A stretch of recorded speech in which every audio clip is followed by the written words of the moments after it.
Good evening, everyone. Welcome to the School District of Mystery Lake.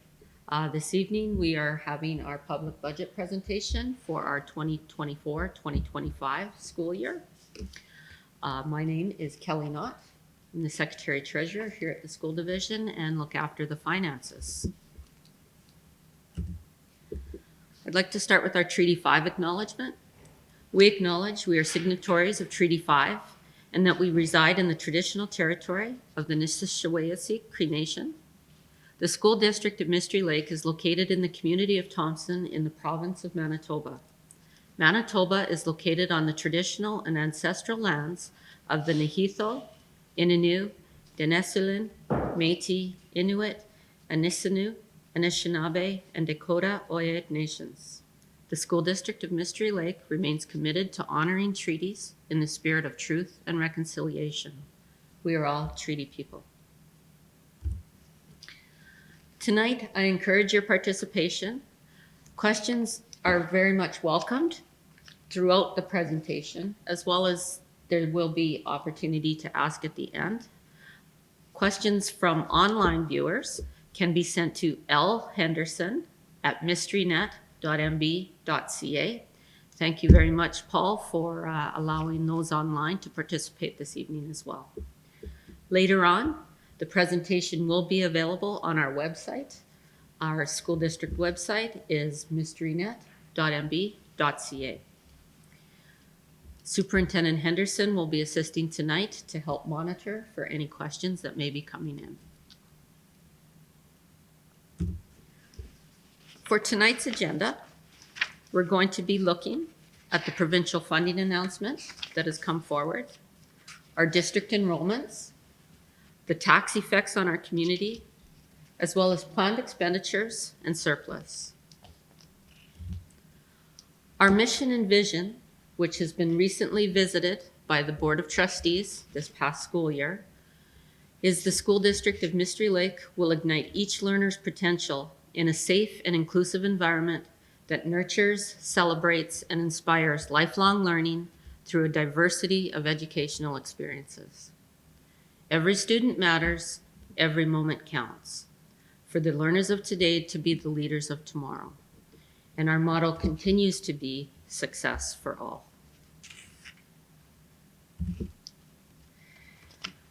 We'll begin by looking at our revenue for 2024-2025. On February 1st, the provincial funding was announced for the upcoming school year, and it was really good news for us. 80% of our revenue comes from the province, so all increases for our general operating helps us to manage inflation. While our provincial support will be increasing 7.9% from the current year, the largest adjustment we're seeing is in the 1.7 million additional general operating support and 1.15 million specific to nutrition programming. While it's great to note the 7.9% increase in revenue, we also have to remain mindful of our challenges that we have within our division. We continue to see resourcing challenges. They relate to recruitment, retention, as well as the training and the proper use of specified materials. We are challenged quite often for space. Our classrooms were built with specific ideas in mind. And now as we introduce community school concepts and different behavioral classrooms and what have you, it does put the space at a premium. And always we are seeing more and more needs within our population that we have to deliver, and that requires a lot of specialized assessments and additional time. Our upcoming funding, as it's compared to this current year, we are seeing 34.9 million in total provincial funding coming through. The largest this is over compared to this current year of 33.4 million. The largest increase, as you can see, is in our equalization formula that's coming from the province, and it is going up to $21.1 million. We have various other grants from the province bringing our total value to 39.5 million, up from 36.6 this year, the 7.9% increase. The largest impact for the other additional provincial support is again coming from the nutrition funding line. And I have another slide related specific to this initiative. What we're seeing within the equalization calculation, we are, as a district, we are limited in size for our taxation pool. We are limited in the amount that we can collect from taxpayers, and we rely on provincial funding. In other areas that have a larger tax base, you have provincial funding and you have your taxes. All things being equal, us here in the north, especially in our division, we do not have as much opportunity to receive in taxes. In order to make it an equitable and equal funding for all throughout the province provides us with equalization that offsets our inability to get more taxes. That equalization helps to make it a more 50-50 split between provincial funding and taxation. Equalization, they have changed their calculation this coming year, and that has resulted in the larger change. Our provincial funding has always been driven by our student population. Our September 30th bums in seats has always been our driving force, and there will be no surprises that there's all kinds of activities on that day and pizza parties and all kinds of stuff to get the kids into school. Over the previous 3 years, the province has been trying to offset the post-pandemic effects of COVID and been providing us adjusted funding. While we did see our funding drop about 200 students after we returned from the pandemic, the province continued to support an adjusted funding model. And the blue indicates where you can see it even over 21-22 through 23-24. We were funded on an adjusted model of 2950 students. This current year, they are transitioning us back to the student population actual count.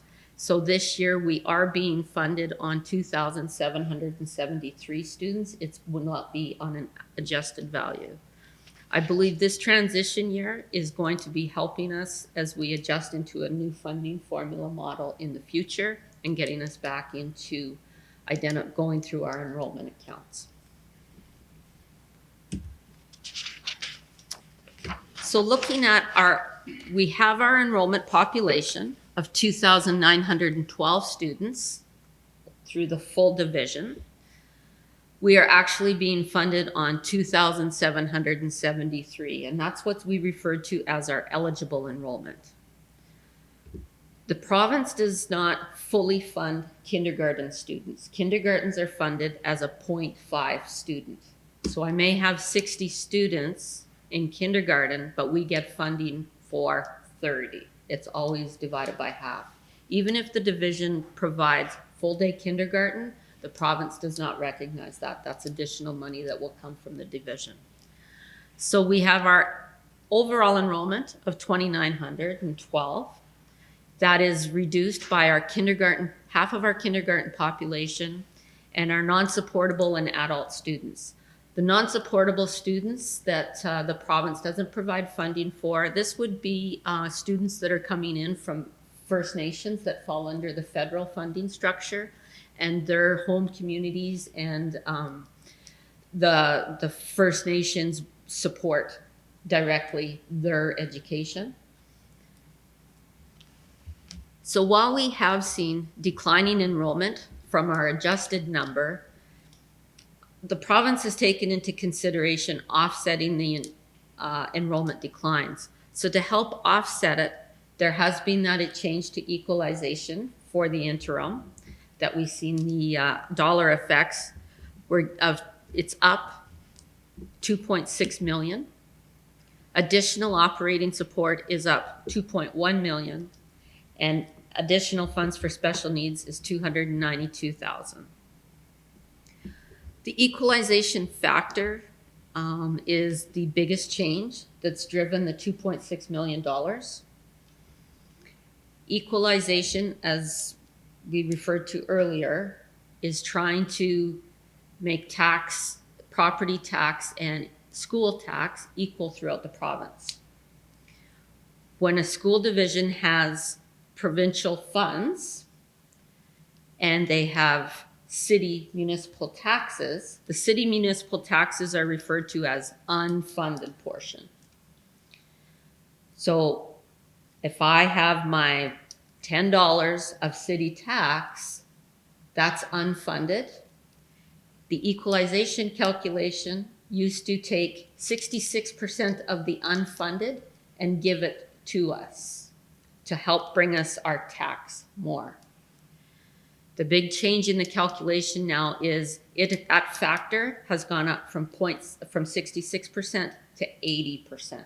So they're taking a look at our unfunded and giving us 80% within equalization. I believe that's to just assist with the transition period as we see what next year will bring, but that is the main force behind equalization.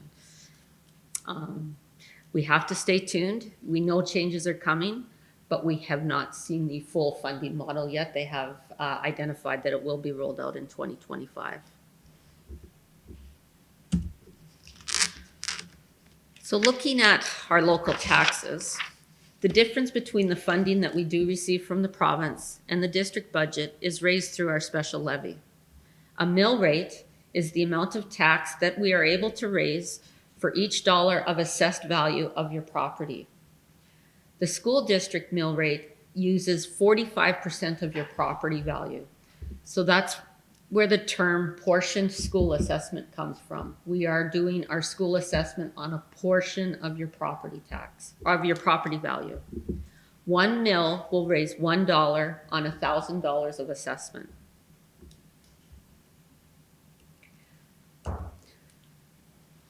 So it was very important for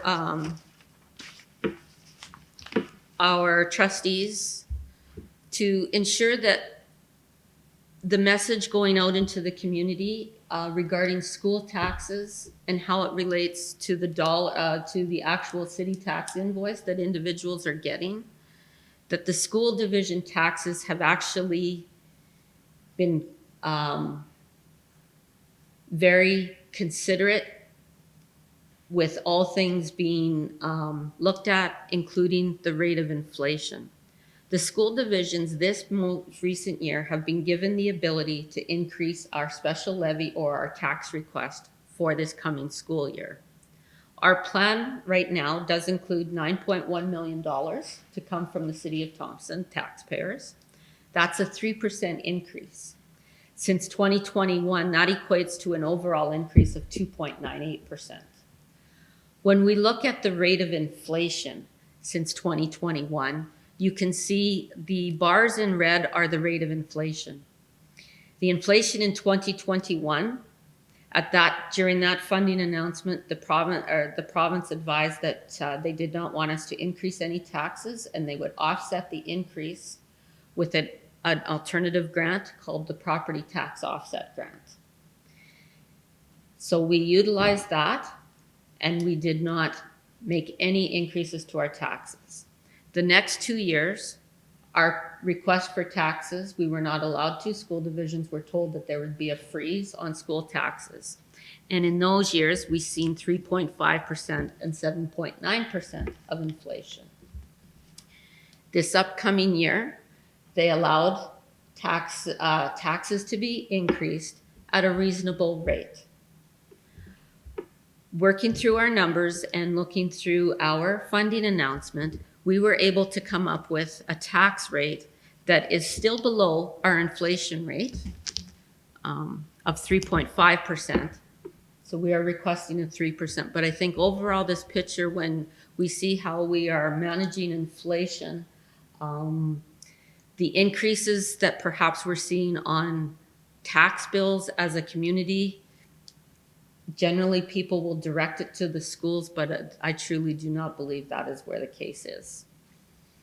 We do have historical properties that we have tracked for multiple years. These roll numbers are actual residents within the city of Thompson that I believe started tracking in the early 80s.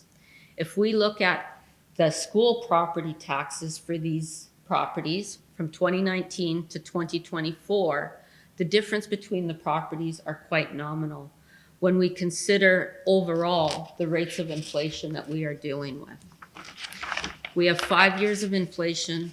The school taxes have pretty much remained fairly stable and consistent, and we are not seeing any declining in our staffing.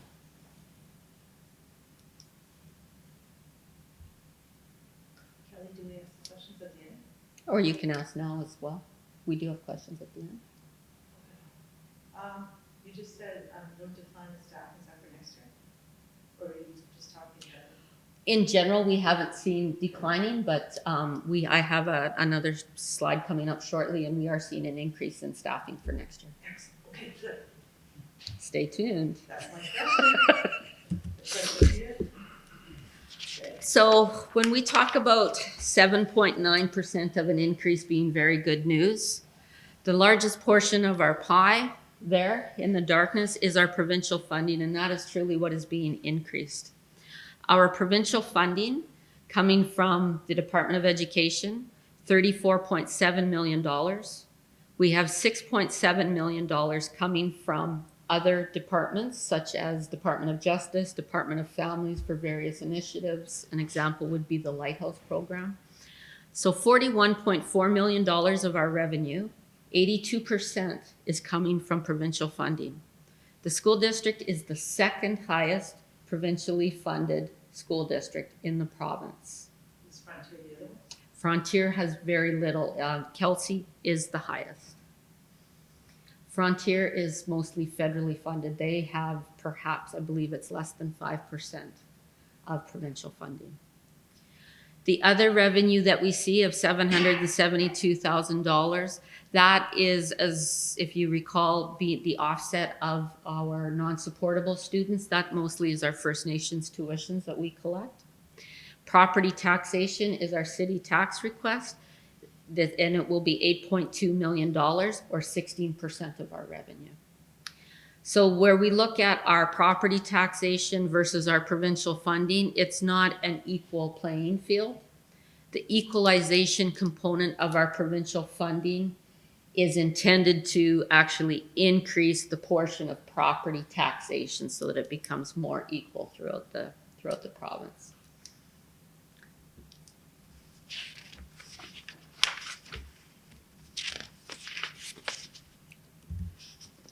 So if we want to look at where our dollars are going, we feel it's very important to ensure that we have strong accountability and transparency with our public. For the upcoming year's expenses, again, we're back into the pies, but our regular instructional is the majority, the greatest lion's share of where our dollars are going. We have regular instruction of $28,596,000, student support services, $10 million, and instructional and pupil support services, what we also curriculum development in that area, is $1.9 million.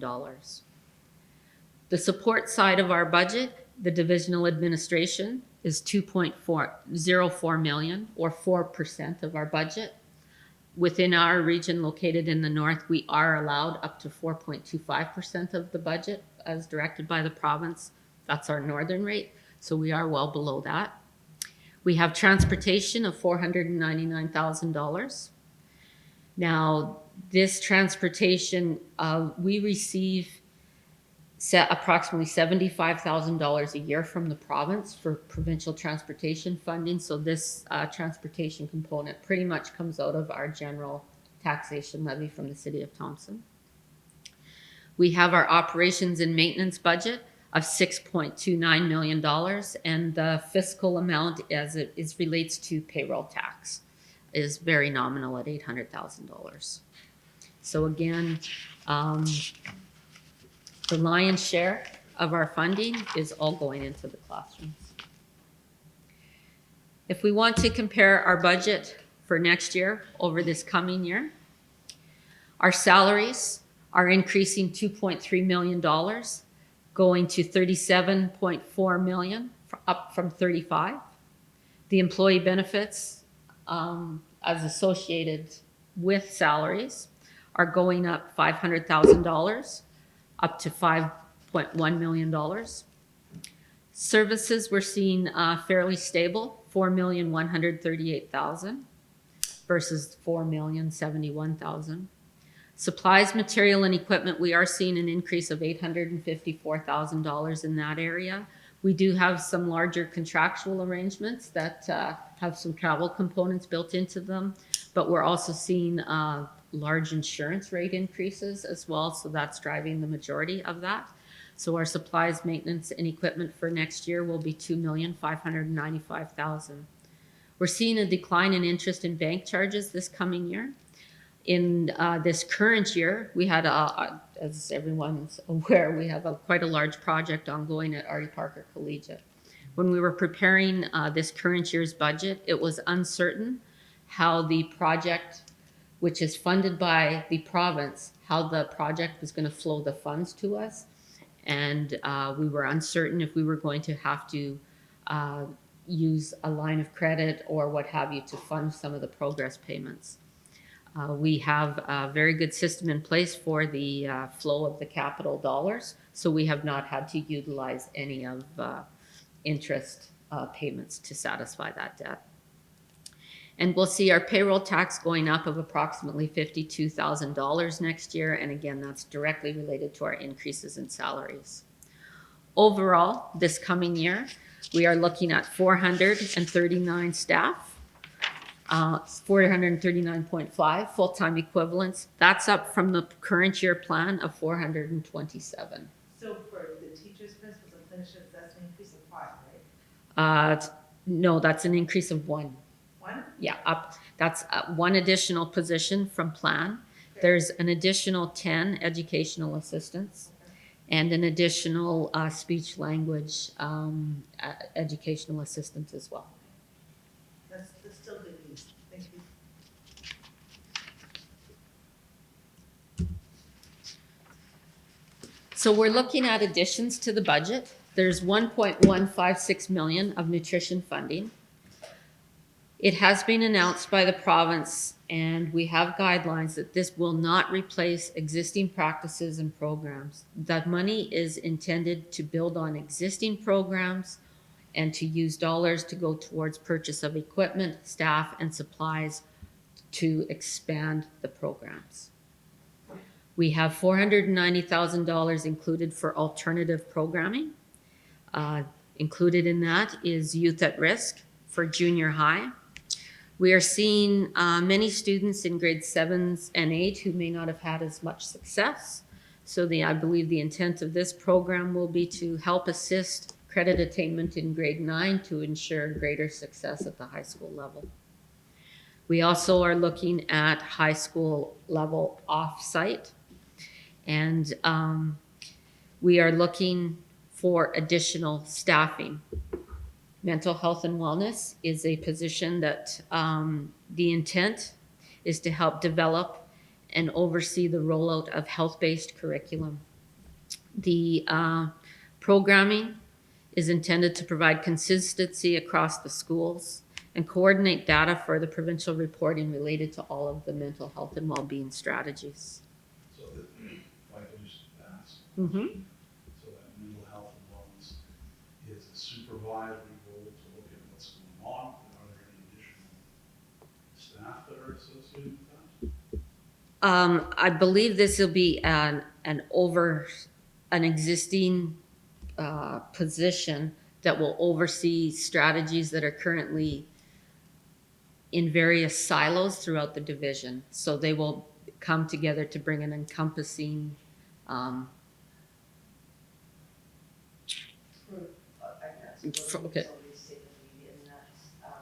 Mental health and well-being, there's a lot of pressure being put on at the school level, but we need some consistency throughout. So we need somebody who's going to be able to hit the ground running to be able to provide programming supports for our schools and teachers and students.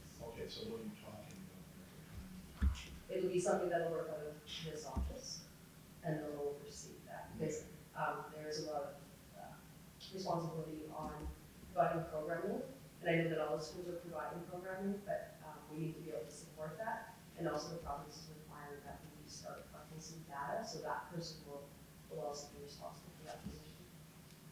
Okay, so there'll be a person that's coordinating those things. So And it, doing training, like, there'll be that person who's going to provide some of that. yeah, it's for the students' health and wellness and how to make healthy lifestyle choices. Okay, so that's more of a curricular.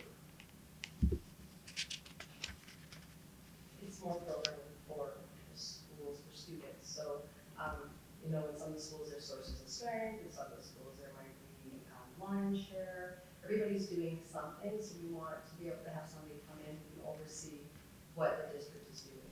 In those. Yeah, in that capacity. Okay, and thanks for inviting me. Yep. I- Thank- I don't know if this is the, you said questions. Absolutely, all the way I guess, through. speaking to that, I was just wondering about our clinical services that have certainly, We- increased for a long time. We have been several recruiting strategies. We're actively seeking still speech language pathology or pathologists. We have not been able to secure any individuals to come north at this time. The funds still remain in the budget. Yeah, that's And what- should so we the not- yeah. budgets are there for how many speech and language pathologists? There's 2 positions. So there's a budget for 2. Yes, and we've been operating with 1 speech language for several, maybe 3-4 years already. And when we identify as we're starting the year, if we don't have a full staff complement, then we look at alternating contract services through the province. So what we have found, a good segue into, we're adding a speech language EA. We are the student services area is working with the province, looking at services developing through a Zoom model to some extent, and we need additional speech language EAs to help assist through that, through the virtual platform. So it's to help alleviate and get through some more of the backlog in that area. So we have added a speech language educational assistant as well. We have included in the plan as well an additional 10 EAs from the current complement that we have. We have identified that there is a great need, but we also have to remember or balance this with, we are struggling on recruiting strategies as well. So we could put 25 EAs in the plan, but if I can't recruit and secure those positions, our classrooms are still sitting under-resourced.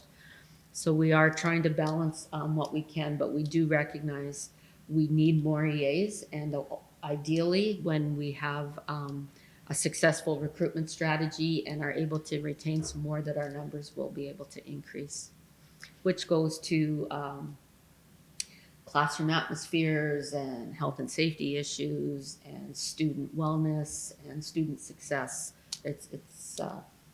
They're a very critical piece And for an us. additional teaching position would just be wherever the need is. Yeah.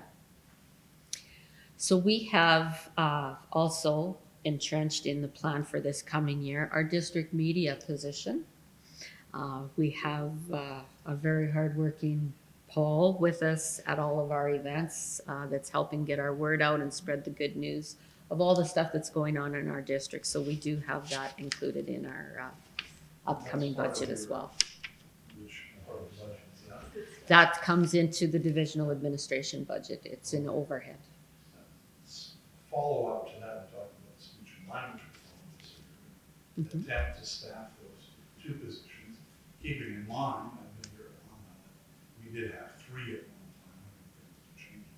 I guess my question comes to psychological services, because we hear a lot of issues out in the province talking about the lack of mental health services and so forth. You don't have any plans for increasing anything in that area? At this time, we haven't solid recruitment for an additional teaching staff position, but we do have within the plan contracted services, the model that we've been following for the last few years. No attempt to Recruit have more people providing psychological services. not through recruited staff through the district. We're having more success we're finding through contract services. It's unfortunate, but we're really struggling to bring the specialized positions to the north. So we have been able to put through many student files through the contracted service model at this time. So that's what we have built in right now. And that's funded through what?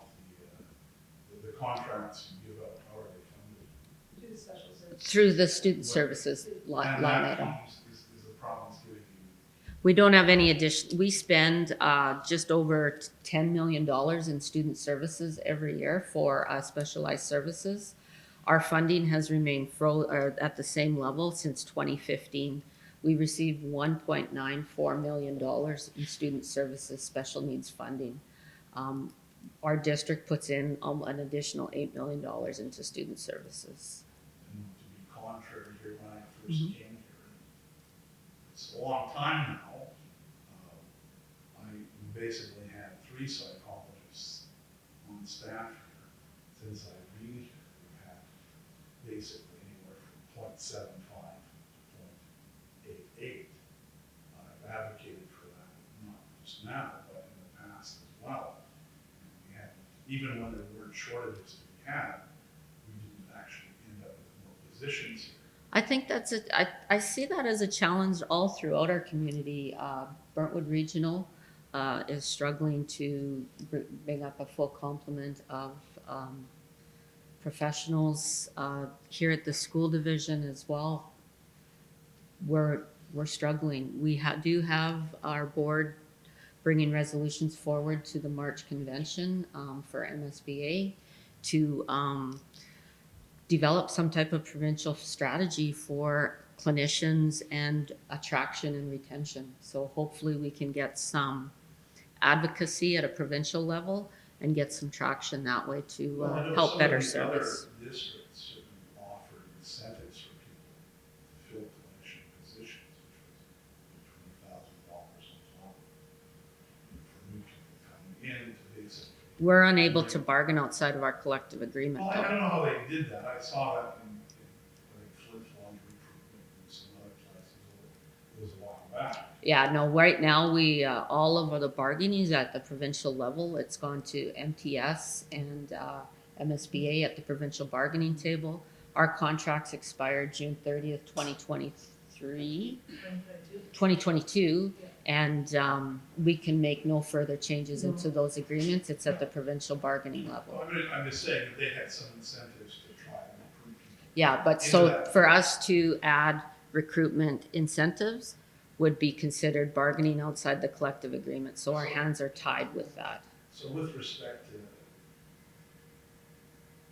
when was the last time you actively had another site position on in your budget? Because you only had. Since I've been here, there's only been the one position. Yeah, which. So it's been 10 became years. eight or whatever. Yeah. We haven't had. To add the position, I believe at this time would be futile. Our recruiting is not indicative that we can add the staffing. We have placed in the contracting because we have seen deliverable and results. Until the province comes up with additional strategies of how to recruit into the north and perhaps some partnerships with Northern Region or what have you that we could perhaps look at expanding further. I could, for us to put in an FTE in the budget, Then you can't really advertise for that, can you? You can't advertise. right now we're You will have even a just, position, coming up in September. we can advertise, if there was interest, we can always go back to the board. Any FTEs that are not included in our budget, we can always go back to the board to request additional consideration. Paul here as an example. We had an FTE, wasn't in our plan. We request permission to utilize some of our undesignated surplus to go towards that. We'll see where that has to land. Now, you know, again, follow up with the Ontario Association of School Psychologists, all these listings, people recruiting. Evergreen is, or Evergreen, I should say. Mystery Lake has not been actively recruiting in any way, let people know that there might be a position. I think we felt very fortunate that we have a 186 position right now, Yeah. so being able to What was fill, that either? well, that's percent, right, 186. So we're very, Eight. oh, sorry, oh, No, yeah. Very fortunate, and we've had these conversations that at this time there just is nobody out there, so to designate dollars for a position that we're not gonna be able to fill is probably not very responsible.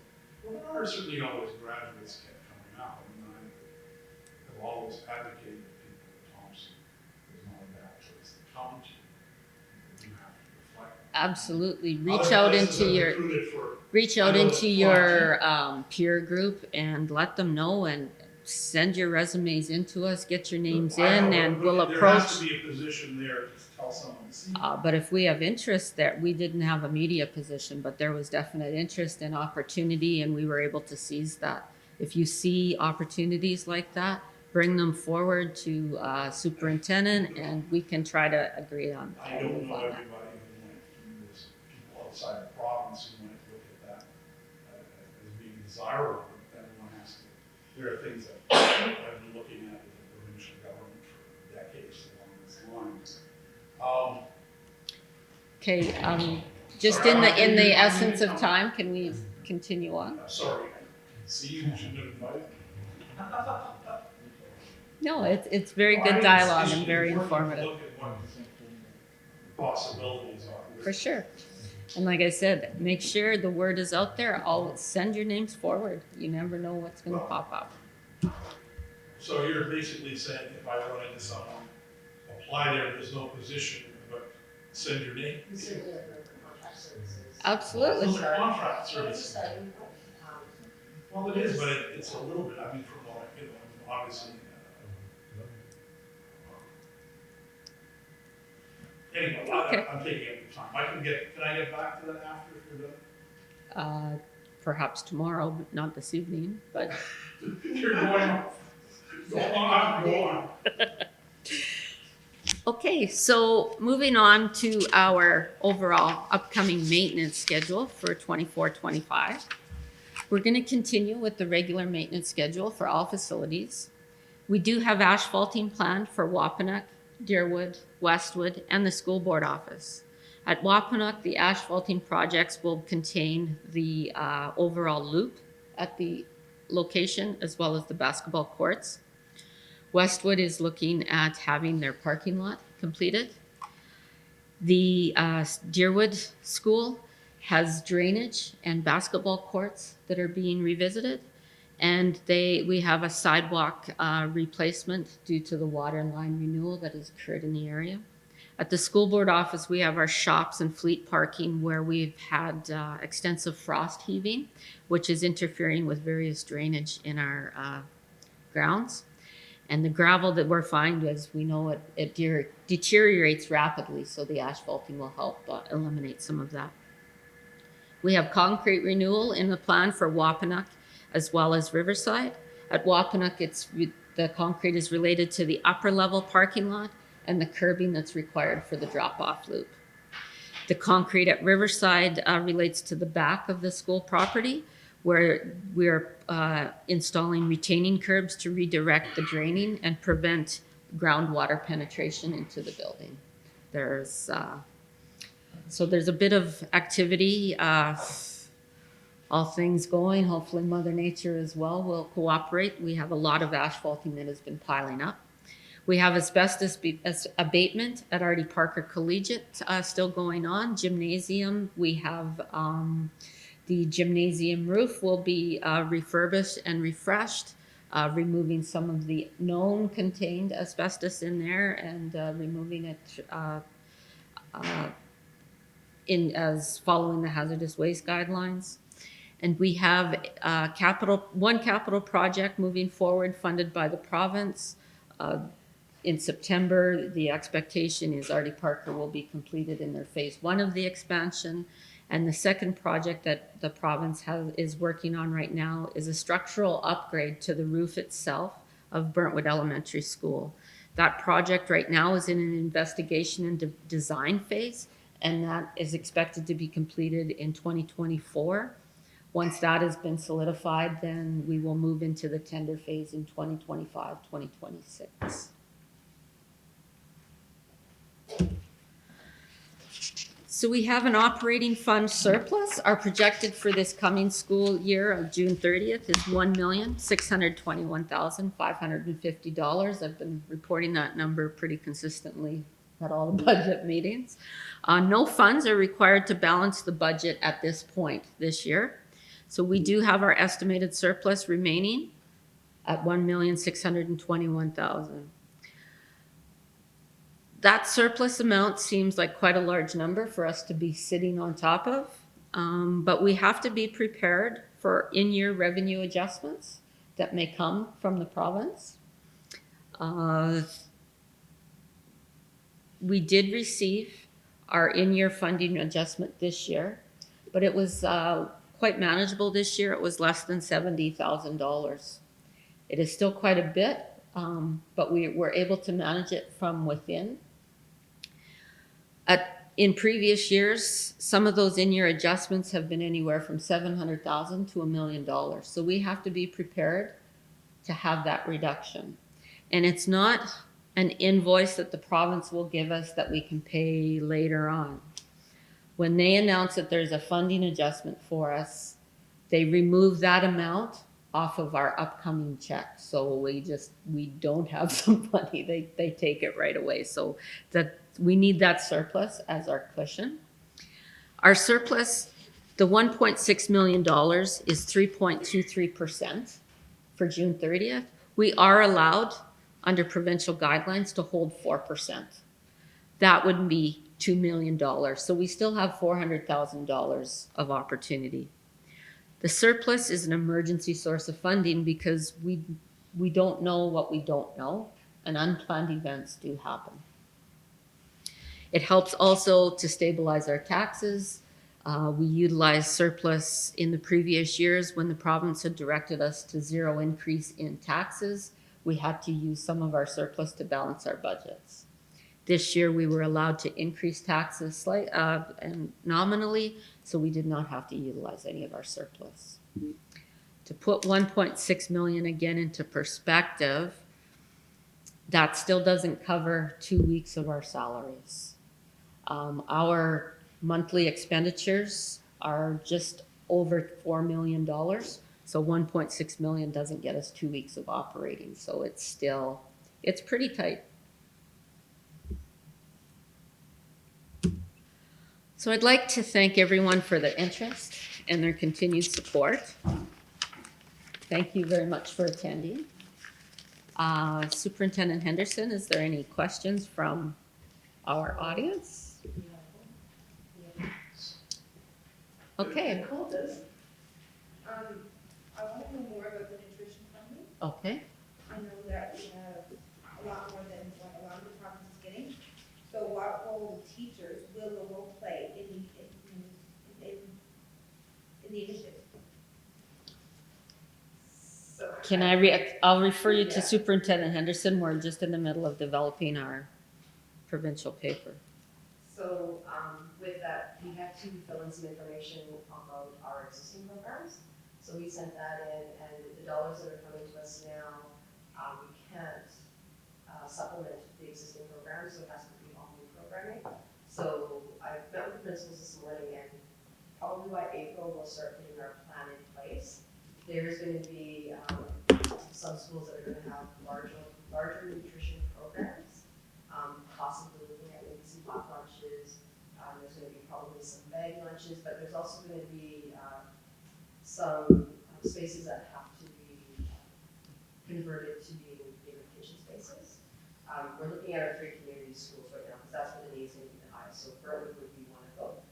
Juniper would be one, and Walpick already has an existing space. So as far as impact programming or responsibilities on teachers, that would probably be a very voluntary piece that would be happening. Teachers would not be expected to be running programs, but I do know that a lot of teachers like to run some of those programs. They collect extracurricular hours and they just build good relationships with kids. So at this time, I don't see it impacting any teaching assignments. Existing staff. Yeah. There is opportunity for additional staffing to go in there as the programs are developed and we overlook at what is all rolling out in the division. That will determine which type of staffing we need. So we'll do school visits from school to school, just like that. But we don't have the templates, we have a meeting like On Monday morning. So February 1st, it was announced we're getting Yeah. $1.1 million. So it's It's gonna be a lot okay of work. where there's a lot of effort in behind, even to bring up structural upgrades or bringing kitchens into commercial standards, what have you. You're trying to balance construction timeframes through the summer months because we just can't empty a school so we can build a kitchen or what have you. We have to ensure that we're following all the Manitoba health guidelines, and we have all of our existing projects that we're continuing in the summer months as well. So we'll see on Monday, they're gonna roll out what our reporting kind of requirements are needed, the different, what's allowed under all of the different funding, and start developing plans. It's gonna be a very short time frame for us to go from 0 to implementation for September 25. Or 24, sorry. On that, is that, so, this isn't just sort of supplementary kind of snacks and things like that, you're actually talking about a hot meal. Wow, of some, I mean, one point- Wow, that's So a. it'd be site by site, what the determination will be. Like there might be a school, I know we have a school where, a small portion of the population has been identified. So that may be a big lunch that's sent home every day with that child. That's what we need to do. Oh, okay, that's an option. Yeah, like you have, it's gonna look different from school to Yeah, school. yeah. And I mean, again, we're looking at equity, which may not always be equal. It will be, we're trying to roll out what is equitable and serve the greatest need. It may not be a bag lunch at every school. It may be rolled into different things. Until we dig down into what is required at each school level and input from all of the school administration and the individuals that are behind it, each strategy will be addressed individually. But it's very, I mean, it's great news for us.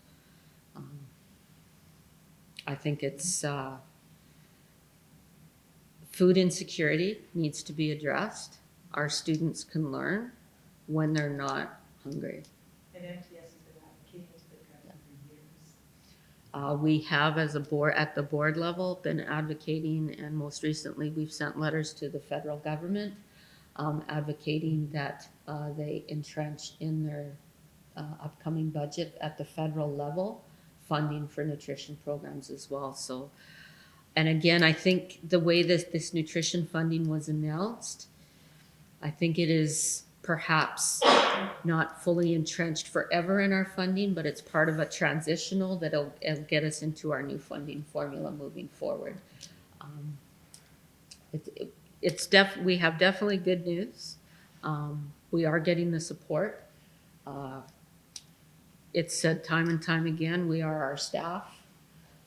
They do above and beyond, and we couldn't service what we do without all of their efforts, so it's very much appreciated. Anyone else? Yeah, just on the topic of the food program. At the last school board association in Winnipeg, one of the school chairs in Winnipeg, the Minister of Education was there, and I asked, is this intended to build capital infrastructure? Should we start building kitchens? And he said, no, don't go forward and start building kitchens yet. He said, use it to augment or extend existing programs. Use it. So right now our vision is to extend, but we don't want to start hiring professional staff or building kitchens thinking, oh, this will be extended. I mean, we're advocating with maybe the federal government will step in and maybe they will provide some funding as well and maybe provide some vision. Right now, I don't think, the provincial government, I get a sense they want to see what the need is over the next couple of years. So I don't think the minister envisions us building kitchens anytime then. So we want to be conservative in our spending. Yeah, I mean, I would love to build a kitchen and just roll out a hot lunch to everybody. Oh, no, I mean, that's the dream, yeah, right? when you mentioned that. Yeah. Yeah. But I think But that's as not we- what the minister It's wants. quite a right? different delivery. Yeah, it would be, yeah. So, like we said, all this is good news for the district. It's good news for our community. We're looking forward to our partnerships and future success. So I'd like to thank everyone for coming tonight, and the presentation will be made available on the website shortly as well for everyone to take a look at. Definitely feel free to reach out if walk away and say, oh, I should have asked this question. Just reach out. Definitely, our doors are always open. Thank you very much. Thank you, Paul. But